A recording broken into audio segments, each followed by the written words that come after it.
എല്ലാവർക്കും നമസ്കാരം. Live update ഒക്കെയാണ് പറയുന്നത്, പക്ഷേ ഒരു സീനും കാണിക്കുന്നില്ല. സീൻ കാണിക്കാൻ പേടി, എല്ലാവരുടെയും ചാനൽ അടിച്ച് കളയുന്നുണ്ട് സീൻ ഇടുന്നവരുടെ എല്ലാം. അതുകൊണ്ട് പേടിയാണ്, അത് കാണിക്കുന്നില്ല. ഇപ്പം രാവിലെ നടന്ന ഒരു കാര്യം കുറച്ച് ലൈവ് നടന്നുകൊണ്ടിരിക്കുന്നു. ഇപ്പം നടന്നുകൊണ്ടിരിക്കുന്ന കാര്യം എന്ന് വെച്ചാൽ ജിയോ ഹോട്ട്സ്റ്റാർ ഈ കുട്ടികളായിട്ട് അഭിനയിക്കാൻ അങ്ങനത്തെ ഒരു ടാസ്ക്, അതായത് ഇപ്പം ഇന്ന് രാവിലെ ബിഗ് ബോസ് എല്ലാം തല തിരിച്ചു. അതായത് മോർണിംഗ് ടാസ്ക് എല്ലാം രാത്രി ചെയ്യുന്ന ആക്ടിവിറ്റി എല്ലാം ഇപ്പോൾ രാവിലെ ചെയ്യും. അങ്ങനത്തെ തല തിരിച്ചിട്ടിരിക്കുക. അപ്പം ജിയോ ഹോട്ട്സ്റ്റാർ തിരഞ്ഞെടുത്തത് കുട്ടിയായിട്ട് അഭിനയിക്കുന്ന ഒരാളെയാണ്. ഇവിടെ വരുമ്പോൾ നിങ്ങളുടെ ക്യാരക്ടർ എന്താണോ അത് ചേഞ്ച് ചെയ്യണമെന്ന് നിങ്ങളും പറഞ്ഞില്ലേ എന്നൊക്കെ പറഞ്ഞാണ് ബിഗ് ബോസ് ചെയ്യുന്നത്. പക്ഷേ എനിക്കത് അങ്ങനെയൊന്നും തോന്നിയില്ല. ഏതായാലും കുട്ടിയായിട്ട് അഭിനയിക്കാനായിട്ട് തിരഞ്ഞെടുത്ത ആരെയാണെന്ന് ചോദിച്ചാൽ അനീഷിനെ. അവിടുന്ന് തോന്നാം ഇത് ജിയോ ഹോട്ട്സ്റ്റാർ തിരഞ്ഞെടുത്താണോ, പ്രേക്ഷകർ തിരഞ്ഞെടുത്തെന്നാണ് പറയുന്നത്. ജിയോ ഹോട്ട്സ്റ്റാർ വഴി പ്രേക്ഷകർ തിരഞ്ഞെടുത്തത്. പക്ഷേ പ്രേക്ഷകർ അങ്ങനെ തിരഞ്ഞെടുക്കും. എനിക്ക് തോന്നുന്നത് ഇയാൾക്ക് അനീഷിനൊരു വ്യക്തിത്വം ഉണ്ടല്ലോ, ഈ ശോഭ വന്നപ്പോൾ തന്നെ ഒരുക്കിയതൊന്നും അത്ര ഇഷ്ടപ്പെടുന്നില്ല പുള്ളിക്ക്. അപ്പം ആ ഒരു ക്യാരക്ടർ, ഈ ഭയങ്കര ഗൗരവപ്രകൃതമുള്ള പുരുഷന്മാർ കൊച്ചു കളിപ്പിക്കുക എന്ന് പറഞ്ഞാൽ അവരെ കൊണ്ട് കൊച്ചു കളിപ്പിക്കുക എന്ന് പറഞ്ഞാൽ അത് ഇച്ചിരി ബുദ്ധിമുട്ടാണ്. അതിനുവേണ്ടി ബിഗ് ബോസ് തന്നെ കൊടുത്തൊരു പണി പോലെ തോന്നുന്നുണ്ട്. ഏതായാലും ഇപ്പം മറുക് വട്ടത്തിൽ കുത്തി പൊട്ടുമൊക്കെ തൊട്ട് കണ്ണുമൊക്കെ എഴുതി ഒരു മാമ എന്നും പറഞ്ഞ് വിളിച്ച് അനിമോളെ കയറി ആൻറ്റി എന്നൊക്കെ വിളിച്ച് ഇങ്ങനെ ഒരു കൊച്ചു കളിച്ച് അതിലെ കൂടെ നടക്കുകയാണ്. മമ്മിയായിട്ട് നിവിനാന്ന് തോന്നുന്നു. അങ്ങനെ അതാണ് അനീഷിൻ്റെ ഇപ്പോഴത്തെ, ഇതാണ് ഇപ്പോൾ അവിടെ ലൈവ് നടന്നുകൊണ്ടിരിക്കുന്നത്. രസമുണ്ട് കാണാൻ, കുഴപ്പമൊന്നുമില്ല. പിന്നെ അയാൾക്കത് മാനസികമായിട്ട് ബുദ്ധിമുട്ടായിരിക്കും, ഉറപ്പാണത്. പിന്നെ പറയാനുള്ളത് എന്താ വെച്ചാൽ, ഈ രാവിലത്തെ പാട്ടൊക്കെ കഴിഞ്ഞിട്ട് ആര്യനും ജിസയിലും കൂടെ വന്ന് ബെഡിൽ കിടന്നിട്ട് ഇവർ ഈ പുതപ്പ് മുകളിലൂടെ ഇടും. ഈ പുതപ്പിട്ട് ഒരു വട്ടം അതിൻ്റെ ഉള്ളിൽ കിസ് വരെ നടന്നു എന്നും പറഞ്ഞ് അനുമോളാണേലും പറയുകയും അനുമോളുടെ കട്ടിലെ കിടന്ന് നോക്കുമ്പോൾ അങ്ങനെ കണ്ടു എന്ന് പറയുകയും ചെയ്ത് അത് കൊണ്ട് ബിഗ് ബോസിനെ കൊണ്ട് പെടുത്തിയ പോലെ. കാരണം ആ സീൻ പിന്നെ ബിഗ് ബോസിന് എടുത്ത് തെളിവിനായിട്ട് കാണിക്കാനും പറ്റിയില്ല, എന്നാൽ അനുമോളെ ശിക്ഷിക്കാനും പറ്റത്തില്ല. ഇത് ഉള്ളതൊക്കെ ആയിരിക്കും പറഞ്ഞത്. അപ്പോൾ അനുമോളെ ഓവറായിട്ട് ശിക്ഷിക്കാൻ പറ്റിയല്ല. അങ്ങനെയെല്ലാം ആയിട്ട് ബിഗ് ബോസ് എന്ന് പെട്ടതാണ് ഈ ജിസയിലും ആര്യനും കാരണം. അതേപോലെ തന്നെ ഇപ്പം ഇന്ന് രാവിലെ പുതപ്പെടുത്ത് മൂടിയിട്ട് രണ്ടുകൂടെ അതിൻ്റെ അകത്ത് കിടന്ന് സംസാരം. അപ്പോൾ ആദിലെ അവിടെ ഇരുന്ന് നോക്കുന്നുണ്ട്. അപ്പോൾ ബിഗ് ബോസ് ഈ പ്രാവശ്യം എന്ത് ചെയ്യുന്നത് വെച്ചാൽ, ഇനി ഇതിൻ്റെ പേരിലൊരു തർക്കം വേണ്ടെന്ന് കരുതി ക്യാമറ സൂം ചെയ്ത് അങ്ങനെ കാണിക്കുന്നുണ്ട്. ഇവർ ഈ പുതപ്പിൻ്റെ അകത്ത് കിടന്ന് ഉള്ളായിട്ട് പുതപ്പ് മൂടിയിരിക്കുക. സത്യം പറഞ്ഞാൽ ഒരാണും പെണ്ണും അതപ്പം നോക്കണ്ട. ഇവർ ഒരമ്മയ്ക്ക് ഉണ്ടായ മക്കളൊന്നും അല്ലല്ലോ. അപ്പം പിന്നെ ഇവർക്ക് സംസാരിക്കണമെന്നുണ്ടെങ്കിൽ ഒരു ബെഡിൽ കിടന്നോ കുഴപ്പമില്ല, അപ്പോൾ അടുത്ത് കിടന്നോ എന്നാലും കുഴപ്പമില്ല. പക്ഷേങ്കിൽ ആ ഇവിടം വരെ ആ പുതപ്പിട്ടാൽ പോരെ. പുതപ്പെടുത്തി മൂടുന്നതിൻ്റെ അർത്ഥം എന്താണ്, എന്തിനാണ് അത് ചെയ്യുന്നത്? എന്നിട്ട് മൈക്കെടുത്ത് മാറ്റി വെക്കുക. ആരും ചെയ്യുന്ന പരിപാടി മൈക്കെടുത്ത് മാറ്റി വെക്കുക. കാരണം മൈക്കിട്ടിട്ട് രണ്ടുപേരും മൈക്കിട്ടിട്ട് പുതപ്പെട്ട് മൂടി കുശു എന്ന് വെച്ചാലും നേരെ പണ്ടൊക്കെ രാത്രിയിൽ ഇവരൊക്കെ ഇങ്ങനെ കുശുന്ന് വെച്ചത് സീസൺ 4 രാത്രി ജാസ്മിൻ മൂസെ അവരൊക്കെ ഓരോന്ന് പറഞ്ഞത് കൊടുത്ത് എല്ലാം കറക്റ്റായിട്ട് പിടിച്ച് കറക്റ്റായിട്ട് പിടിച്ച് രാത്രി തന്നെ ബിഗ് ബോസ് കാണിച്ചിട്ടുണ്ട് ഇവരൊക്കെ ചെയ്യുന്ന എല്ലാ കള്ളത്തിനും. പക്ഷേ ഈ പ്രാവശ്യത്തെ ആൾക്കാരെങ്ങനെയാണെന്ന് വെച്ചാൽ, ഈ പുതപ്പിൻ്റെ അടിയിലൊക്കെ കുശുക്കാൻ വേണ്ടി പോകുമ്പോൾ ഇവർ മൈക്ക് മാറ്റി വെക്കുക മനഃപൂർവ്വം. അപ്പോൾ ഇതിങ്ങനെ ഹൈലൈറ്റ് ചെയ്ത് ബിഗ് ബോസ് കാണിച്ചിട്ട് ബിഗ് ബോസ് ആര്യനോട് പറയും മൈക്ക് ധരിക്കാൻ പറയുന്നുണ്ട്. കാരണം ഇനി ഒരു വിവാദം വേണ്ട, പുതപ്പിൻ്റെ അടിയിൽ അങ്ങനെ ഉണ്ടാക്കണ്ടെന്ന് ബിഗ് ബോസിന് തോന്നിയിട്ടുണ്ട്. കാരണം ഒരു പ്രാവശ്യം ബിഗ് ബോസിൻ്റെ പേര് അവർ കളയാൻ കൊണ്ടുവന്നാണ് ഈ ജിസയിലും ആര്യനോട് കൂടി. അപ്പോൾ അതിൻ്റെ ഇടയ്ക്ക് ഇവരെന്താണ് ഈ പുതപ്പിൻ്റെ ഉള്ളിൽ സംസാരിക്കുന്ന അറിയാൻ വേണ്ടി ആദില ഹാപ്പി ബർത്ത്ഡേ ജിസേൽ എന്ന് പറയുന്നുണ്ട്. അപ്പോൾ പുതപ്പ് മാറ്റിയിട്ട് ജിസേൽ എൻ്റെ ബർത്ത്ഡേ കഴിഞ്ഞല്ലോ എന്ന് പറയുന്നുണ്ട്. അത് ഇവരെ പുതപ്പ് മാറ്റിക്കാൻ വേണ്ടി ആദില പറഞ്ഞതാണ്.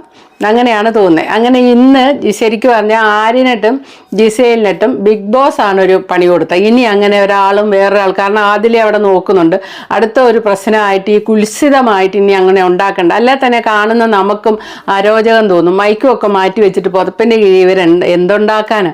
ഇന്ന് അവരുണ്ടാക്കിയത് എന്താണെന്ന് നമുക്ക് ഏകദേശം ഊഹിക്കാൻ പറ്റും. കാരണം ഇന്നലെ ജിസേലും ആര്യനോട് ഒരു വഴക്ക് നടന്നിട്ടുണ്ട്. ഒന്നുമില്ല, വഴക്കുണ്ടാക്കാൻ വേണ്ടി സൗന്ദര്യപ്പണക്കം എന്ന് പറയില്ലേ, അങ്ങനത്തെ ഒരു സൗന്ദര്യപ്പണക്കം. എന്തിനാന്ന് ചോദിച്ചാൽ, ആര്യൻ ഈ ജിസേലിൻ്റെ സാരിത്തുമ്പാന്ന് എല്ലാവരും പറയുന്നുണ്ട്. ശോഭ വന്നപ്പോൾ സാരിത്തുമ്പ പിടിപ്പിച്ചുകൊണ്ട് നടന്നു. പിന്നെ അടിപ്പാവാട കഴിവെന്ന് പറയുന്നുണ്ട്. ജിസേലിൻ്റെ പണിയെല്ലാം ചെയ്ത വേലക്കാരനാന്ന് പറയുന്നുണ്ട്. ഇതെല്ലാം കേട്ട് ആര്യൻ ആകെ ഒരു ജാള്യത തോന്നി തുടങ്ങിയിട്ടുണ്ട്. അപ്പോൾ ജാള്യതയുടെ ഇടയ്ക്ക് എന്തേലും ഒരു ഇഷ്യൂ ഉണ്ടാക്കി ഒന്ന് പിണങ്ങണ്ടേ ആൾക്കാരെ ബോധിപ്പിക്കാൻ വേണ്ടി? അതോ ഇനി തേക്കാൻ ഉദ്ദേശം ഉണ്ടോ ആര്യന്? ഈ പിടിയിൽ നിന്ന് മാറണോ, അല്ല പുറത്തിറങ്ങുമ്പോൾ ശരിയാവില്ല എന്ന് തോന്നിയിട്ട് ജിസേലിൻ്റെ പിടിയിൽ നിന്ന് മാറണമെന്നുണ്ടോയെന്നും നമുക്കറിയില്ല. എന്താണേലും 1.5 ചപ്പാത്തി അങ്ങാണ്ട് എന്നിട്ട് ബാക്കി ചപ്പാത്തി ജിസേൽ ആര്യന് കൊടുക്കുന്നു, സ്നേഹം കൊണ്ട് കൊടുക്കുന്നു. ആ സ്നേഹം വിശപ്പടക്കിയിട്ട് കൊടുക്കുന്നു. ജിസേലിൻ്റെ വിശപ്പടക്കിയിട്ട് ആര്യൻ തിന്നോട്ടോ എന്നോർത്ത് ആര്യന് കൊടുക്കുന്നു. ആര്യൻ നേരെ അത് അക്ബറിന് കൊടുക്കുന്നു. അക്ബറിന് കൊടുത്തത് ജിസേലിന് ഒട്ടും ഇഷ്ടപ്പെട്ടില്ല. നീ അത് എന്തിനു കൊടുത്തു, അങ്ങനെ കൊടുത്തു, ഇങ്ങനെ കൊടുത്തു എന്ന് പറഞ്ഞാൽ ജിസേല് ഭയങ്കര ബഹളം. അപ്പം ആര്യം ചോദിക്കുന്നത് നീ ആ ഷാനവാസിന് കൊടുക്കുന്ന ഞാൻ കണ്ടിട്ടുണ്ടല്ലോ എന്നൊക്കെ പറഞ്ഞ് ഒരു വഴക്ക് അവർ തമ്മിൽ, വെറുതെ ഒരു തട്ടിക്കൂട്ടിയ ഒരു വഴക്കുണ്ടായിട്ടുണ്ട്. ആ വഴക്കിനെ പറ്റി ആയിരിക്കാം ഇവരിന്ന് പുതപ്പിൻ്റെ കീഴിൽ സംസാരിച്ചത്.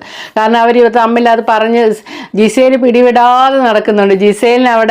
ജിസേലിൻ്റെ ഗെയിം എന്ന് പറഞ്ഞാൽ തന്നെ ആര്യനുമായിട്ട് ഉള്ള കമ്പനിയാന്ന് തോന്നും.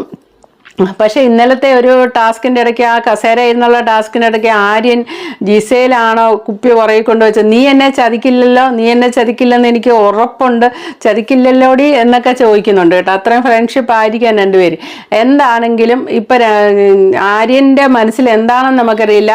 ജിസേലിനെ തേക്കുക എന്നുള്ള ഉദ്ദേശം എന്താ പറയുന്നത് ചോദിച്ചാൽ ആ കണക്ഷനിലെ ആ ബന്ധം വേണ്ട, അതല്ലാതെ നിന്ന് കളിക്കാം എന്ന് തോന്നിയിട്ടുണ്ടാവാം. പലപ്പോഴും ടാസ്കിൻ്റെ ഇടയിലൊക്കെ ജിസേലിനെ ഇപ്പോൾ പതുക്കെ അവോയ്ഡ് ചെയ്ത് ഓരോ ടാസ്ക് ശ്രദ്ധിച്ചാൽ മനസ്സിലാവും ജിസേലിന് വലിയ പ്രത്യേകതയൊന്നും കൊടുക്കാതെ ഒഴിഞ്ഞൊഴിഞ്ഞ് മാറുന്നുണ്ട്. കാരണം ഇത് കഴിഞ്ഞ് ഇറങ്ങണ്ടേ.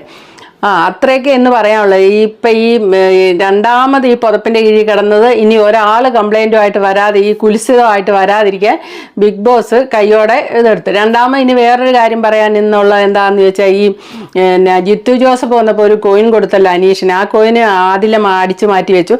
ഇന്നലെയും ഇന്നും ഒക്കെ ഇപ്പോഴും എല്ലാം ആദിലം അനീഷും അടിച്ചുകൊണ്ടേ ഇരിക്കുക, തുടരെ അടി നടന്നുകൊണ്ടിരിക്കുക. അപ്പോൾ അതിൻ്റെ ഇടയ്ക്ക് ഇന്നലെ അയാളുടെ കോയിനൊന്നും എനിക്ക് വേണ്ട, ഞാൻ ചുമ്മാ എടുത്തു വെച്ചതേ ഉള്ളതെന്ന് പറഞ്ഞാൽ ആദില പറയുമ്പോൾ ഷാനവാസ് പറയാം അത് ഞാൻ തന്നേക്കെ. ഷാനവാസ് അത് മേടിച്ച് വെച്ച് കഴിയുമ്പം ഷാനവാസിൻ്റെ കയ്യിലുണ്ടെന്ന് അനീഷിന് മനസ്സിലായിട്ടൊന്നുമില്ല. അനീഷ് നേരെ ആ ഒരു വലിയ വിലപിടിപ്പുള്ള ഒരു കോയിനാണ്, ഒരു ഡയറക്ടർ തന്നാണ്.